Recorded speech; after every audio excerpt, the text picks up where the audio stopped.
Hello मेरे प्यारे साथियों, कैसे हैं आप सभी का स्वागत करता हूं इंडियन बीआरडी क्लासेस में और उम्मीद करता हूं कि आप सभी लोग अच्छे होंगे। मेरा नाम है शशिकांत और आज हम कवर करेंगे प्रिज्म चैप्टर का पार्ट 4। यदि आप चैनल पर फर्स्ट बार विजिट किए हो तो प्लीज़ चैनल को सब्सक्राइब करिएगा और साथ ही बेल आइकन को प्रेस करके ऑल नोटिफिकेशन पर क्लिक करिएगा ताकि हमारे नए वीडियो के अपडेट्स आप तक पहुँचते रहें। और जैसा कि आप सभी लोग जानते हैं कि आज हमारा प्रिज्म का चौथा लेक्चर है। इससे पहले मैंने प्रिज्म के 3 लेक्चर लिए हैं और वह वीडियो प्ले लिस्ट में पड़ी है, आप जाकर वहां से देख लीजिएगा ताकि प्रिज्म को अच्छे से कवर हो सके, प्रिज्म आपका अच्छे से हो सके। और इस वीडियो में हम केवल प्रिज्म चैप्टर के सवाल को बताएंगे क्योंकि सारा टॉपिक जितना भी था प्रिज्म का 3 लेक्चर में हमने बता दिया है।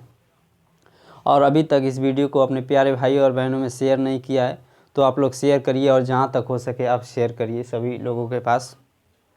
तो जल्दी से कॉपी पेन लेकर तैयार हो जाइए और फर्स्ट सवाल लिखिएगा। एक प्रिज्म के पदार्थ का अपवर्तनांक कर्णी में 2 है एवं प्रिज्म कोण 60 डिग्री है तो अल्पतन विचलन की स्थिति में ज्ञात कीजिए। यह एक क्वेश्चन दिया है और इससे 4 कंडीशन है और चारों 4 प्रश्न पूछा है। एक प्रश्न देकर 4 प्रश्न किया है। अल्पतम विचलन कोण का मान बताना है, आपतन कोण का मान बताना है, अपवर्तन कोण का मान बताना है और निर्गत कोण का मान बताना है। देखिए, एक क्वेश्चन दिया है और अल्पतम विचलन और 4 प्रश्न का जवाब पूछ लिया है। इस चैप्टर से बाबू हम बता देते हैं कि हर साल एक न एक क्वेश्चन जरूर आता है बोर्ड एग्जाम में। इस चैप्टर के सवाल को आप लोग लगा कर जाइएगा, अन्यथा नहीं लगाएंगे तो हो सकता है सवाल आपसे एग्जाम में गलत भी हो सकते हैं। इसलिए मेरा आपसे यही रिक्वेस्ट है कि आप सवाल लगा कर जाइएगा ताकि आपको सवाल भी लग सके और थ्योरी भी कंप्लीट हो सके। इस सवाल को चलिए हम सॉल्व करा देते हैं। देखिएगा, एक प्रिज्म के पदार्थ का अपवर्तनांक को हम बताए थे n से डिनोट करते हैं, n से लिखते हैं n बराबर कर्णी में 2 और एक प्रिज्म कोण 60 डिग्री है। प्रिज्म कोण को ए से बताए थे 60 डिग्री है। अल्पतम विचलन की स्थिति में चार सवाल पूछा है। जैसे अल्पतम विचलन कोण का मान बताइए, अल्पतम विचलन कोण यानी कि डेल्टा एम का मान पूछा है। आपतन कोण का मान यानी कि आई का मान पूछ दिया है। अपवर्तन कोण का मान यानी कि आर का मान पूछा है। निर्गत कोण का मान यानी कि ई का मान पूछा है। देखिए, 2 चीज़ दिया है, 4 का मान पूछ लिया है। कैसे सॉल्व करेंगे? इस चैप्टर के सवाल काफ़ी आसान बनाए जाते हैं बोर्ड एग्जाम में। आप लोग थोड़ा सा ध्यान देंगे तो ज़रूर सॉल्व कर देंगे सवाल और सॉल्व को पूरी तरीके से सॉल्व करेंगे तो आपका एग्जाम में कोई एक भी नंबर कटेगा नहीं। थ्योरी में तो 1-2 नंबर कट भी सकते हैं। देखिएगा, आप लोग एक फार्मूला पढ़े होंगे, n बराबर sine a plus delta M बटा 2 साइन a/2। यह फार्मूला हमारा अपवर्तनांक का है। n का मान दिया है कर्णी में 2,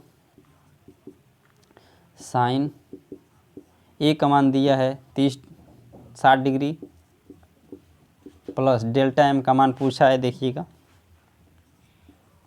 डेल्टा m को अल्पतम विचलन कोण बोलते हैं, डिवाइडेड बाई 2 साइन 60 डिग्री बटा 2। देखिएगा, 2 से 60 में डिवाइड करेंगे 30 हो जाएगा यानी कि साइन 30 डिग्री। यहाँ से इसका गुणा हो जाएगा ऐसे, या फिर ऐसे नहीं करना चाहते हैं तो समझिएगा।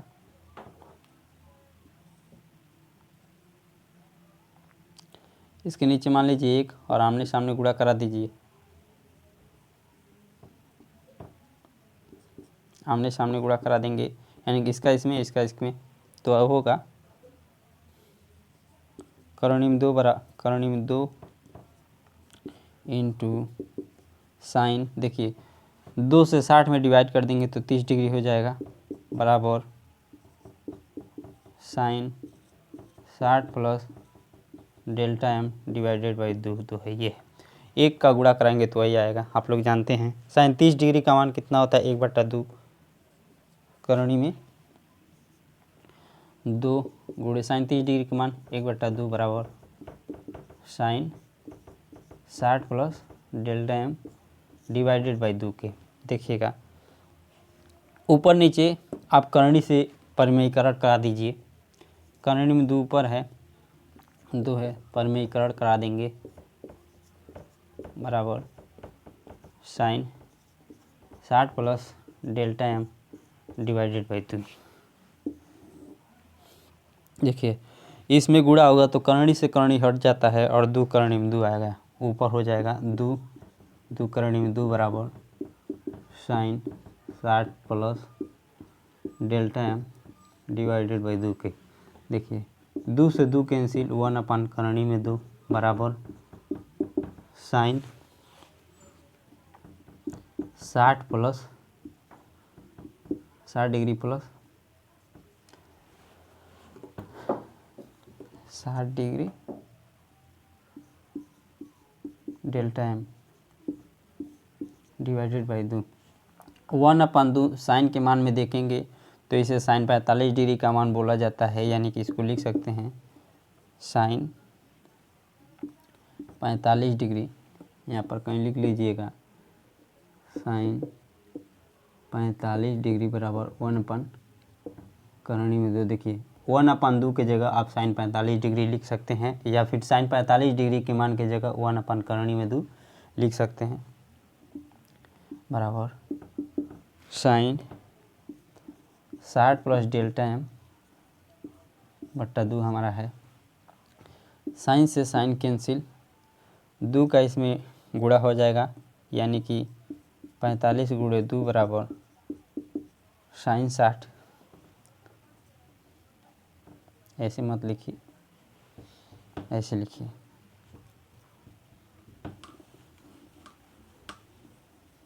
एक स्टेप और बढ़ा लीजिए। साइन 45 डिग्री बराबर sine 60 plus delta M divided by 2 को आप इधर भेजिए, यानी कि 2 गुणे साइन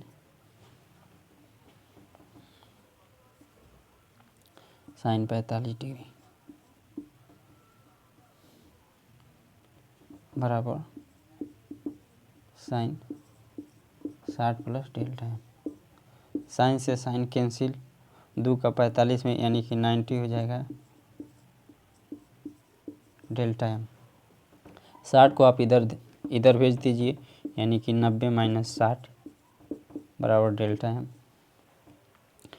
अब देखिए 90 में से 60 घटा देंगे तो होगा 30, यानी कि डेल्टा एम बराबर हो गया 30। देखिएगा यहाँ पर डेल्टा एम पूछा था, यानी कि अल्पतम विचलन कोण हमारा 30 डिग्री हो जाएगा। अल्पतम विचलन कोण डेल्टा एम का मान आ गया 30 डिग्री। कितना आ गया? 30 डिग्री। आपतन कोण का मान निकालना है, अपवर्तन कोण का मान निकालना है और निर्गत कोण का मान निकालना है। अभी हमारा डेल्टा एम का मान निकला। देखिएगा आपतन कोण का मान हम कैसे निकालेंगे, इसको नोट कर लीजिएगा, और यदि नोट नहीं करना चाहते हैं फिलहाल अभी नोट करिएगा।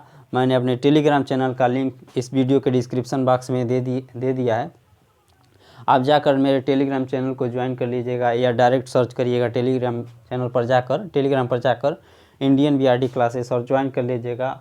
और पीडीएफ लेना चाहते हैं तो वहाँ से ले सकते हैं। इतना नोट करिए, फिलहाल अभी आगे बढ़ाते हैं।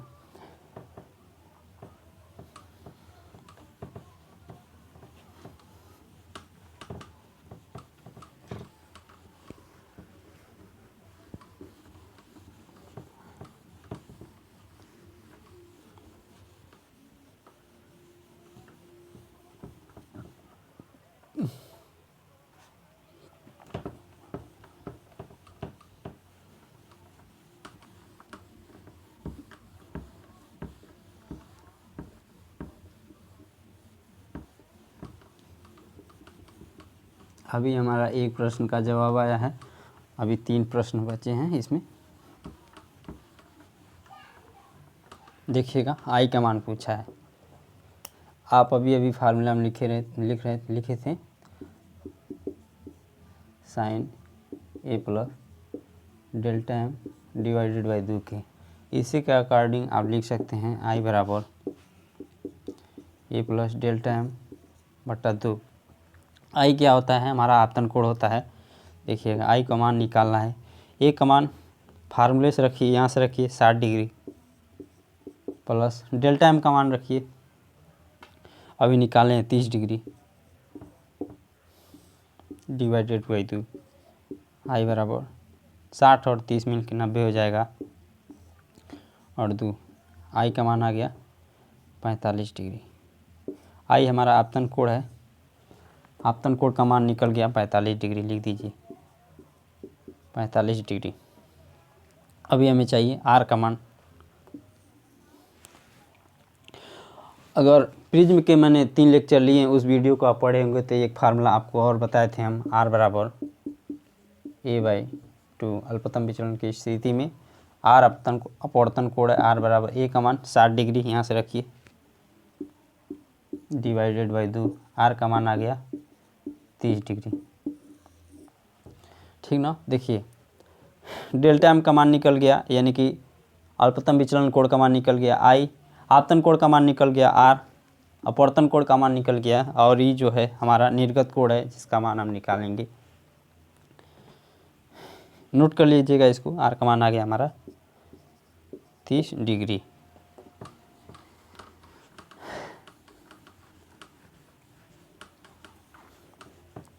अब हमें निकालना है निर्गत कोण का मान।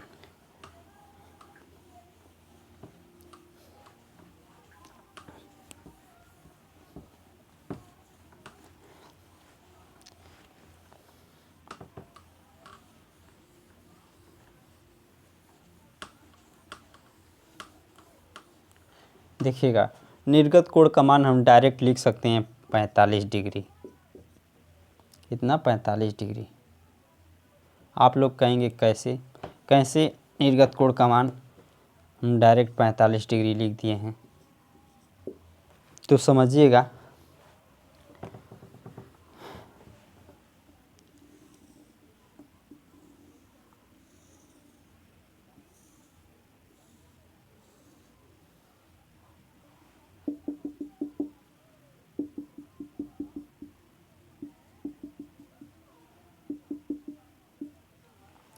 देखिएगा हम बताए थे यह हमारा आपतन कोण है, अपवर्तन कोण आर है, यह हमारा, और यह ई है, ई है या फिर आर डैश, तो इसको आई डैश भी लिख सकते हैं, या फिलहाल इस फार्मूले में हम ई से दर्शाएं इसी को। समझिएगा हमने बताया था कि जब प्रकाश किरणों को किसी प्रिज्म पर भेजा जाता है तो प्रिज्म के दोनों पृष्ठों से अपवर्तन होने के पश्चात या प्रकाश किरणें दोनों पृष्ठों से अपवर्तन होने के पश्चात प्रकाश किरण प्रिज्म के आधार की ओर झुक जाती हैं। लेकिन और फिर से बताए थे कि आपतन कोण का मान यदि जैसे जैसे बढ़ाएंगे विचलन कोण का मान घटते जाता है, और एक निश्चित आपतन कोण के लिए विचलन कोण का मान एक निश्चित होता है।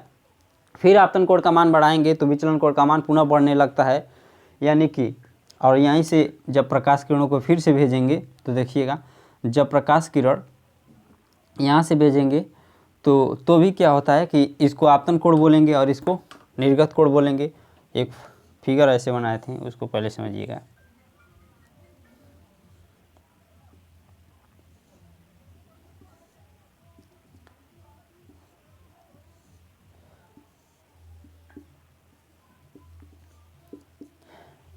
यह हमारा आपतन कोण था, यह हमारा विचलन कोण था। हमने बताया कि जब प्रकाश किरणों को किसी प्रिज्म पर भेजेंगे तो प्रिज्म के दोनों पृष्ठों से अपवर्तन होने के पश्चात प्रकाश किरण फाइनली प्रिज्म के आधार की ओर झुक जाती हैं। और देखिएगा जैसे जैसे आपतन कोण का मान हम बढ़ाएंगे विचलन कोण का मान घटते जाएगा, और एक निश्चित आपतन कोण के लिए विचलन कोण का मान न्यूनतम होगा, और पुनः आपतन कोण को बढ़ाएंगे तो विचलन कोण का मान बढ़ते जाता है।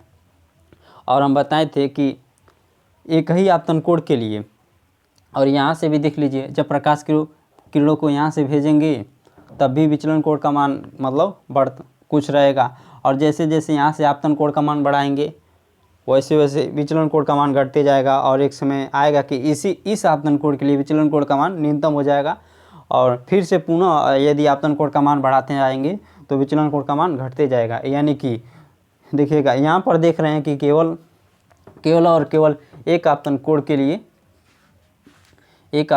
लिए विचलन कोण का मान न्यूनतम है, लेकिन यहाँ पर देखिए दोनों आपतन कोण के लिए एक ही विचलन कोण है, यानी कि यह संभव नहीं है। दोनों आपतन कोण के लिए विचलन कोण का मान संभव होना चाहिए, जिसे अल्पतम विचलन कोण कहते हैं। यहाँ पर देखिएगा अल्पतम विचलन की स्थिति में आपतन कोण और निर्गत कोण दोनों बराबर होते हैं, इसलिए हम डायरेक्ट बोले हैं कि आपतन कोण और निर्गत कोण अल्पतम विचलन की स्थिति में जब बराबर होते हैं तो आपतन कोण का मान 45 डिग्री है, तो निर्गत कोण का भी मान 45 डिग्री होना चाहिए और होगा भी।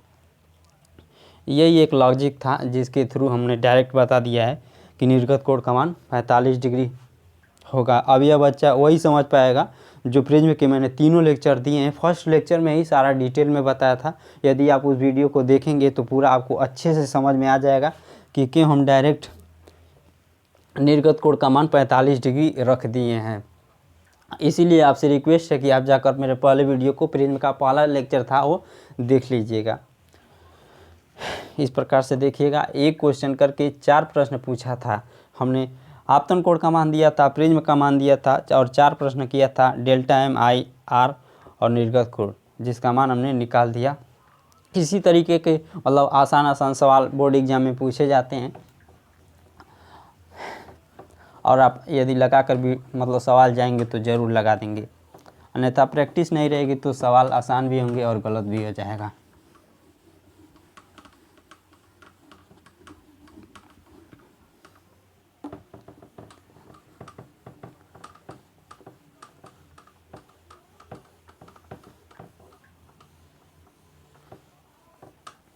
नेक्स्ट सवाल लिखिएगा,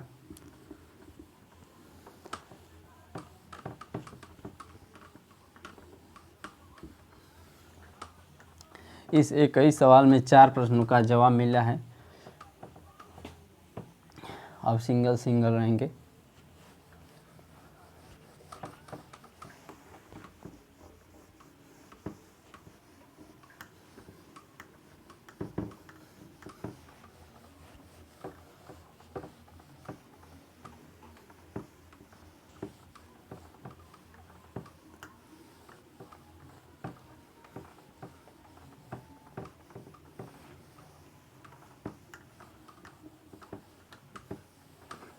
एक सवाल लिखिएगा,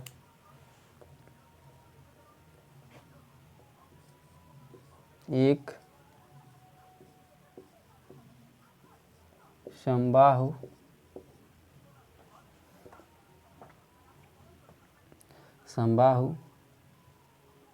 त्रिभुज का प्रिज्म है। एक समबाहु प्रिज्म है।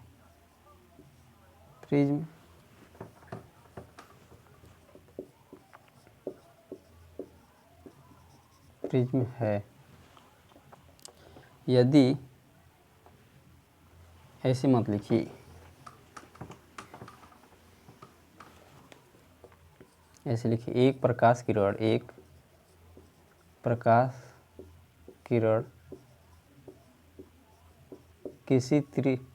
किसी समबाहु त्रिभुज पर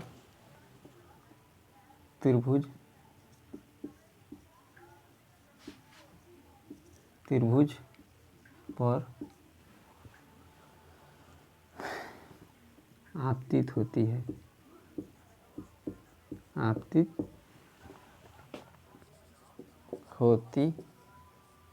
है। यदि न्यूनतम विचलन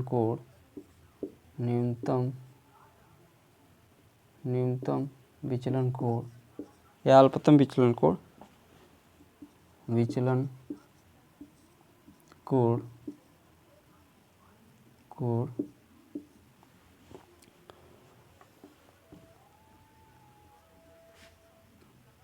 30 डिग्री हो तो प्रिज्म पर गिरने वाली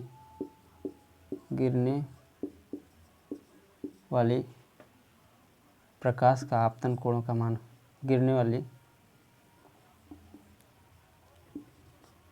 प्रकाश किरण का आपतन कोण का मान बताइए। आपतन कोण का मान बताइए। सवाल नोट करिएगा। एक प्रकाश की किरण किसी समबाहु त्रिभुज पर आपतित होती है। यदि न्यूनतम विचलन कोण 30 डिग्री है तो प्रिज्म पर गिरने वाली प्रकाश किरण का आपतन कोण का मान बताइए। लगाते हैं सवाल को। देखिए नॉर्मल सवाल पूछता है बाबू। विचलन कोण का मान यानी कि डेल्टा एम का मान दिया है 30 डिग्री और आपतन कोण का मान यानी कि आई का मान पूछ रहा है। देखिएगा फार्मूला पढ़े हैं एन बराबर sine A plus delta M divided by 2 divided sine A by 2। इसी के अकॉर्डिंग आई बराबर A plus delta M divided by 2। देखिए ये हमारा आई आपतन कोण है, ए प्रिज्म कोण है, डेल्टा एम 2 डेल्टा एम न्यूनतम विचलन कोण और 2 है। आई का मान निकालना है। डेल्टा एम का मान दिया है 30 डिग्री, लेकिन ए का मान हम कहीं से पता कर लें तभी तो आपतन कोण का मान निकाल सकते हैं। ए का मान दिया ही नहीं है। लेकिन आप लोग जानते हैं कि त्रिभुज के तीनों कोणों का योग 180 डिग्री होता है और इसमें समबाहु त्रिभुज बोला है। समबाहु मान लीजिए यह समबाहु त्रिभुज है और समबाहु त्रिभुज के तीनों कोणों का योग 180 डिग्री होता है, लेकिन समबाहु त्रिभुज में प्रत्येक कोण 60 डिग्री का होता है। प्रत्येक कोण यह भी 60, यह भी 60, यह भी 60। ये दोनों अपवर्तक पृष्ठ हैं। इनके बीच बनने वाले कोण को अपवर्तक कोण अथवा प्रिज्म कोण बोलते हैं, जिसे ए से डिनोट करते हैं। यानी कि ए का मान हम इस त्रिभुज से निकाल के रखेंगे ए बराबर 60 डिग्री, क्योंकि यह समबाहु त्रिभुज है और समबाहु त्रिभुज का प्रत्येक कोण 60 डिग्री होता है। आई बराबर ए का मान रखिए 60 डिग्री प्लस डेल्टा एम का मान 30 डिग्री डिवाइडेड बाई 2। आई बराबर 60 और 30 90 डिवाइडेड बाई 2। आई बराबर 45 डिग्री। आंसर हो जाएगा, यही हमारा आपतन कोण हो जाता है आंसर। समझिएगा इस क्वेश्चन में लॉजिक क्या था। देखिए ऐसे सवाल दे देता और बच्चे क्या करते हैं कि डेल्टा एम का मान निकाल लेते हैं, आई का मान सोचते हैं और ए का मान खोजते हैं कि ए का मान कहाँ दिया है, लेकिन दिया नहीं है। अपने मन से आपने त्रिभुज पढ़ा होगा कि त्रिभुज कितने प्रकार के होते हैं। त्रिभुज 2 प्रकार के होते हैं, कोणों के आधार पर एक होता है और एक भुजा के आधार पर 2 प्रकार के होते हैं। तो समबाहु त्रिभुज जो कि भुजा के आधार पर है, भुजा के आधार पर 3 प्रकार के होते हैं। समबाहु त्रिभुज, विषमबाहु और ये समद्विबाहु त्रिभुज 3 प्रकार के होते हैं। तो समबाहु त्रिभुज क्या होता है, जिसके प्रत्येक कोण मतलब प्रत्येक कोण 60 डिग्री होता है और प्रत्येक उसका भुजा भी बराबर होती है। प्रत्येक भुजा बराबर होती हैं, उसको बोलते हैं समबाहु त्रिभुज। समबाहु त्रिभुज का प्रत्येक कोण 60 डिग्री, यानी कि ए का मान यहाँ से निकाल लेंगे 60 डिग्री, फिर फार्मूले में रखकर आपतन कोण का मान निकाल लेंगे। यही इसका लॉजिक था। नोट कर लीजिएगा इसको।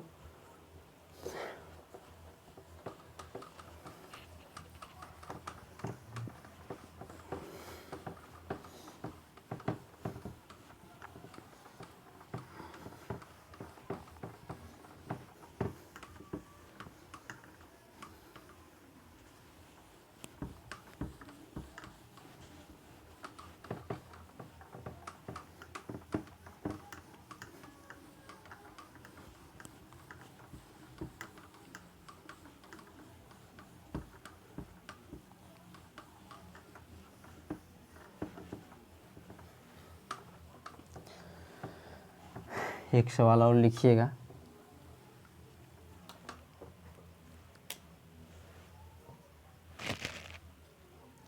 एक प्रकाश किरण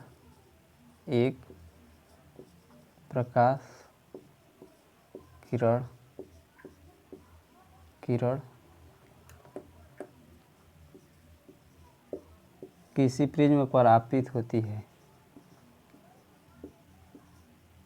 किसी प्रिज्म पर किसी प्रिज्म पर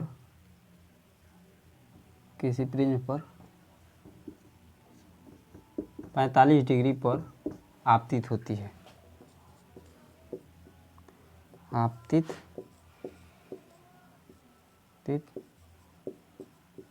होती है, प्रिज्म पर आपतित होती है। यदि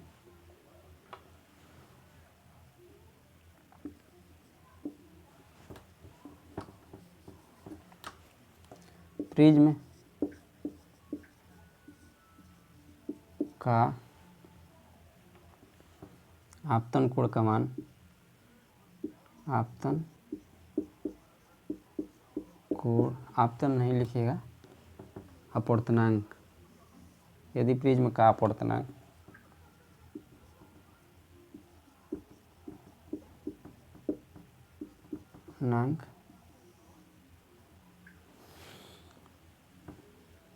प्रिज्म का अपवर्तनांक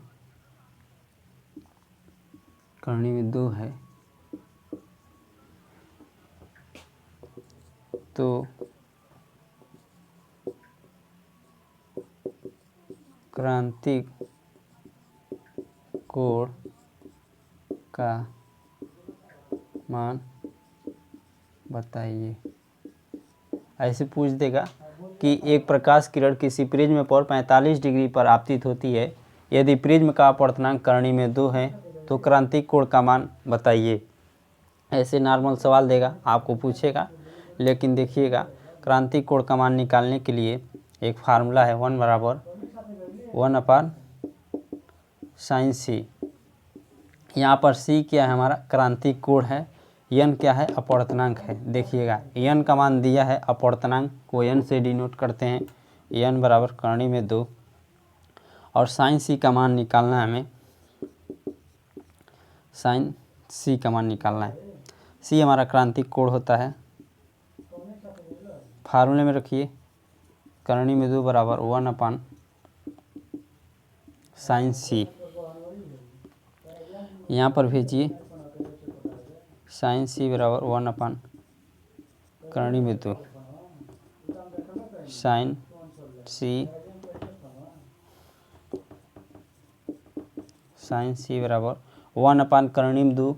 आप साइन में देखेंगे तो यह 45 डिग्री का मान है, साइन 45 डिग्री, साइन से साइन कैंसिल, c का मान आ गया 45 डिग्री, और c हमारा क्रांतिक कोण होता है। इस फार्मूले में जो प्रिज्म 45 डिग्री पर प्रकाश किरण आपतित हो रही थी, बच्चे देखेंगे कि यह 45 डिग्री क्या है, थोड़ा सा कंफ्यूज होते हैं, लेकिन कंफ्यूज मत होइएगा। सीधे सीधे आपको तो मतलब है क्रांतिक कोण से, क्रांतिक कोण का मान निकालने के लिए अपवर्तनांक का होना जरूरी है। अपवर्तनांक दे दिया है जब, तो क्रांतिक कोण का मान आप लोग निकाल लेंगे, उससे हमारा कोई मतलब ही नहीं है प्रिज्म पर। तो क्रांतिक कोण का मान 45 डिग्री आ गया। सवाल को नोट कर लीजिएगा और उसके बाद हम नेक्स्ट सवाल आपको बताते हैं।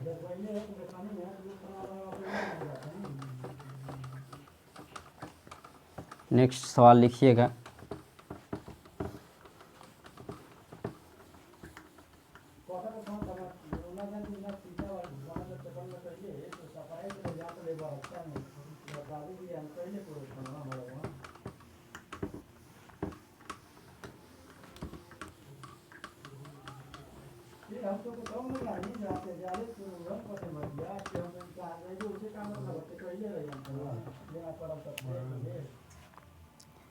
एक प्रकाश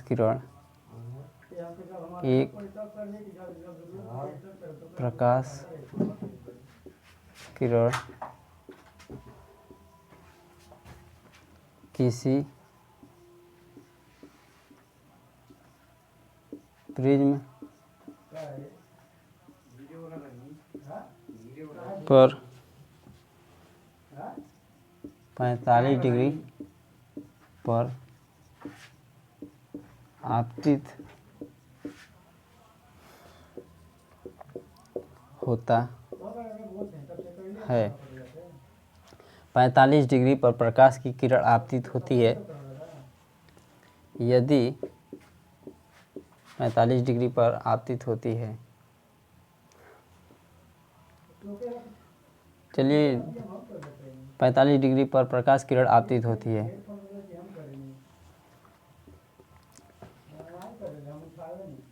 यदि अपवर्तन कोण का मान अपवर्तन कोण का मान अपवर्तन कोण का मान 30 डिग्री हो 30 डिग्री हो 30 डिग्री हो यहाँ से, तो उस प्रिज्म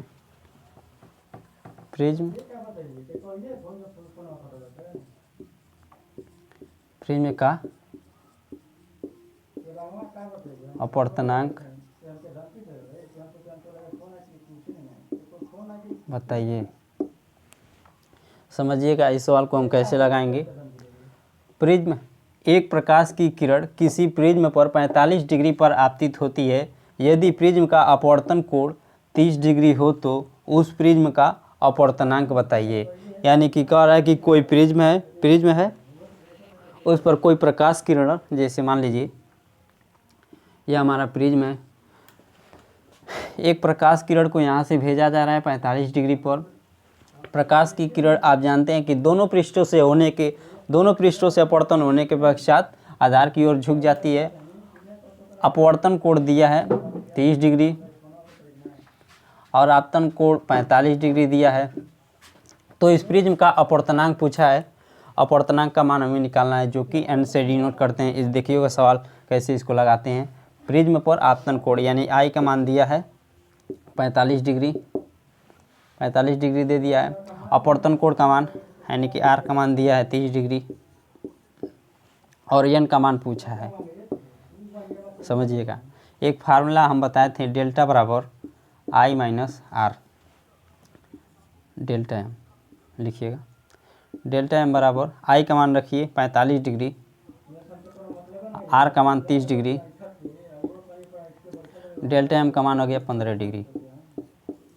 अपवर्तनांक का मान हमें चाहिए, तो अब फार्मूला पढ़े हैं n बराबर sine a plus delta m divided by 2 sine a by 2। देखिए यह सवाल हमने रटा नहीं है, अपनी मर्जी से बना रहे हैं। एक प्रकाश की किरण किसी प्रिज्म में, समबाहु प्रिज्म में लिख लीजिएगा, समबाहु, तभी सवाल सही हो पाएगा। समबाहु, एक प्रकाश की किरण किसी समबाहु प्रिज्म पर 45 डिग्री पर आपतित होती है और अपवर्तन कोण का मान 30 डिग्री है, तो उस प्रिज्म का अपवर्तनांक बताइए। और अभी बताएं कि समबाहु त्रिभुज होगा तो तीनों कोणों का योग 180 होगा और प्रत्येक कोण 60 डिग्री का होगा। देखिए n का मान दिया है, n बराबर साइन a का मान आप 60 डिग्री रखेंगे प्लस डेल्टा m का मान यहाँ से निकालें 15 डिग्री,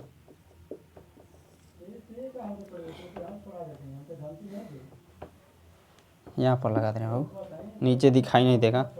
n बराबर, n का मान निकालना है हमें, n बराबर साइन a का मान 60 डिग्री प्लस डेल्टा m का मान 15 degree divided by 2 sine a का मान 60 डिग्री,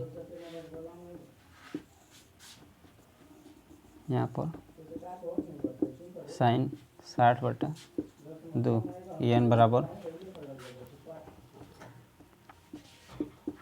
साइन, देखिए 60 और 15 मिलकर 75 हो जाएगा डिवाइडेड बाई 2 और इसका मान निकालेंगे साइन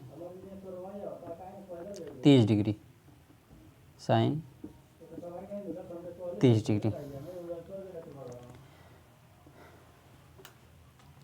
यह हमारा अपवर्तनांक है। साइन 30 अंश का मान रखेंगे और साइन 75/2 यानी कि 37.5 डिग्री का मान चाहिए। और 37.5 डिग्री का मान मान लीजिए, यहाँ पर लिख लीजिएगा, साइन 37.5 डिग्री का मान दे दिया, करणी में 2। ऐसा होगा नहीं, लेकिन मान लीजिए प्रश्न में आपको दिया रहेगा, यदि यहाँ पर 75 आ रहा है, 37.5 डिग्री आ रहा है, तो आपको प्रश्न में दिया रहेगा 37.5 डिग्री, 37.5 डिग्री का मान आपको दिया रहेगा। और यदि मान लीजिए 60 डिग्री आता है, 30 डिग्री आता है, 45 डिग्री आता है, तो आप उसका मान याद रखे होंगे। और मान लीजिए ऐसे ही मतलब ऐसे नंबर आ रहा है जिसका मान आपको पता नहीं है, तो उसका मान दिया रहता है। साइन 37.5 डिग्री का मान किसी को पता नहीं है तो मतलब दिया रहेगा प्रश्न में। साइन 35.5 डिग्री का मान करणी में 2, n बराबर करणी में 2 यहाँ से रख लीजिए। और साइन 30 अंश का मान ए बेटा करणी में 2 ऊपर जाएगा, तो n बराबर आ जाएगा, n बराबर हमारा 2 करणी में 2। ये हमारा प्रिज्म का अपवर्तनांक हो जाएगा। इस प्रकार से सवाल को लगाए जाते हैं। नोट कर लीजिएगा इसको। देखिए बाबू, आप लोग कंफ्यूज मत होइएगा। जब ऐसी मतलब वैल्यू आएगा 37.5 डिग्री, 42.5 डिग्री, 47 डिग्री, हालांकि ऐसे आएगा नहीं, अगर ऐसा आता है तो उसका मान दिया रहता है प्रश्न में। और इस प्रश्न को हम रटे थोड़ी हैं, अपने मतलब अपने से बना रहे हैं तो थोड़ा बनाने में तो टाइम लगता ही है। नोट कर लीजिएगा इसको, और उम्मीद करता हूँ कि आप सभी लोगों को समझ में आया होगा। अगर नहीं आता है समझ में तो कमेंट ज़रूर करिएगा। उस वीडियो का मतलब उसका सलूशन नेक्स्ट वीडियो में हम आपको बता देंगे।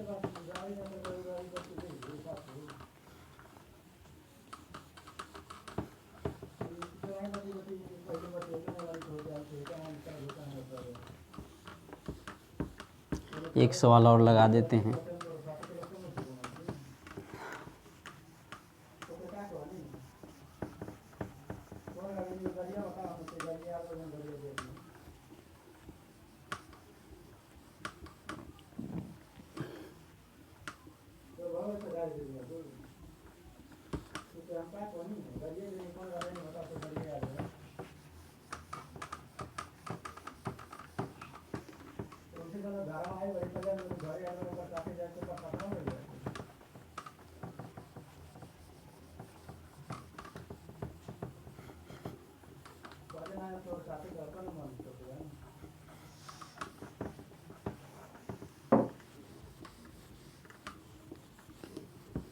एक सवाल और लिखिएगा। एक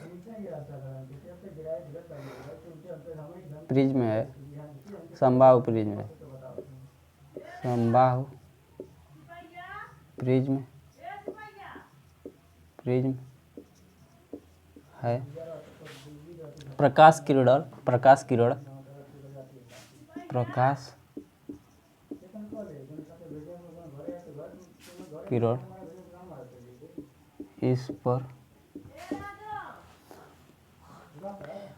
किरण इस पर 45 डिग्री पर आपतित होती है। 45 डिग्री पर आपतित होती है। यदि इसका अपवर्तनांक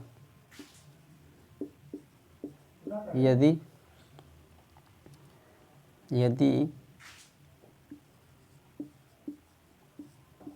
प्रिज्म का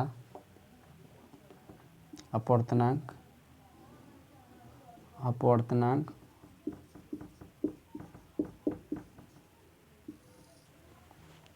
अपवर्तनांक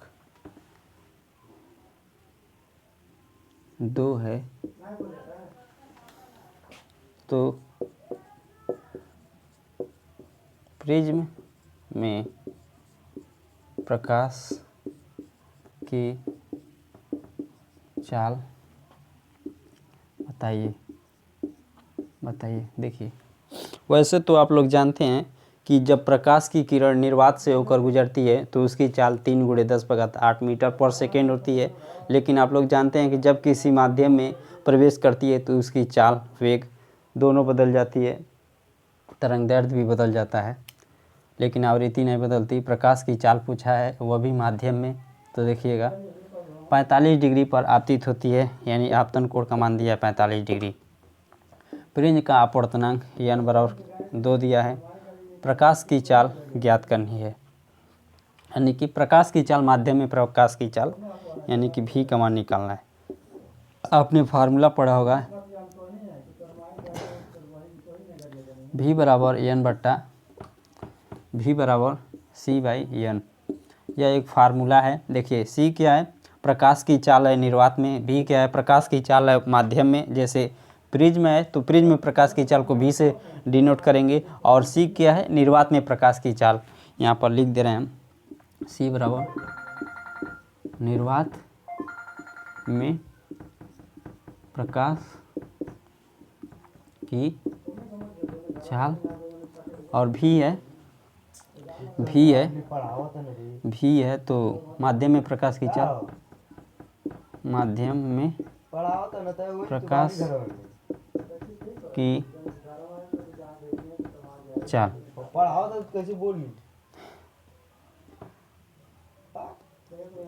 प्रकाश की चाल माध्यम में बताना है, भी बराबर प्रकाश की चाल सी का मान आप लोग जानते हैं, याद रख लीजिए 3 × 10⁸ मीटर पर सेकेंड, 3 × 10⁸, और यन का मान अपवर्तनांक है, यन का मान यहाँ से रखिए 2, तो भी बराबर कितना हो जाएगा, 2 से जब 3 में डिवाइड करेंगे तो कितना होगा 1.5 × 10⁸ मीटर पर सेकेंड, यह हमारा प्रिज्म में प्रकाश की चाल हो जाएगी। उम्मीद करता हूँ कि आप लोग समझ रहे होंगे इस सवाल को। देखिए किसी भी प्रकाश का चाल निर्वात में तो आप सभी लोग जानते हो कि एक समान होता है। जब किसी माध्यम में प्रकाश की चाल ज्ञात करना होता है, यदि उस माध्यम का अपवर्तनांक दिया हो तो उस अपवर्तनांक से प्रकाश की चाल में आप भाग दे देंगे, डिवाइड कर देंगे, तो उस माध्यम में प्रकाश की चाल क्या होती है आपको मालूम चल जाएगी। जैसा कि आप लोग यहाँ देख रहे हैं, प्रकाश की चाल हम जानते हैं कि 3 × 10⁸ मीटर पर सेकेंड होती है। उस प्रिज्म में प्रकाश प्रवेश कर रहा है तो उसका अपवर्तनांक दिया है 2, तो 2 से जब डिवाइड कर देंगे तो उस प्रिज्म में प्रकाश की चाल क्या होगी 1.5 × 10⁸ मीटर पर सेकेंड प्रकाश की चाल आ जाएगी। उम्मीद करता हूँ कि आप सभी लोगों को मेरे द्वारा जितना भी सवाल बताया गया पसंद आया होगा और समझे होंगे। और यदि चैनल पर नए हो तो प्लीज़ सब्सक्राइब कर दीजिएगा। और इसके बाद हम नेक्स्ट वीडियो लेकर आएंगे मानव नेत्र। इसके नेक्स्ट चैप्टर वही है मानव नेत्र, उसको हम पूरा बेसिक से लेकर एडवांस तक के सारे कॉन्सेप्ट उसमें आपको बताएंगे। और वीडियो को आप जहाँ तक हो सके आप शेयर करिए। और जैसा कि आप सभी लोग जानते हैं कि इसके 3 लेक्चर लिए हैं, वो प्ले लिस्ट में वीडियो पड़ी, आप जाकर वहाँ से देख लीजिएगा। तो चलिए नेक्स्ट वीडियो में मिलते हैं, तब तक के लिए जय हिंद, वंदे मातरम, धन्यवाद।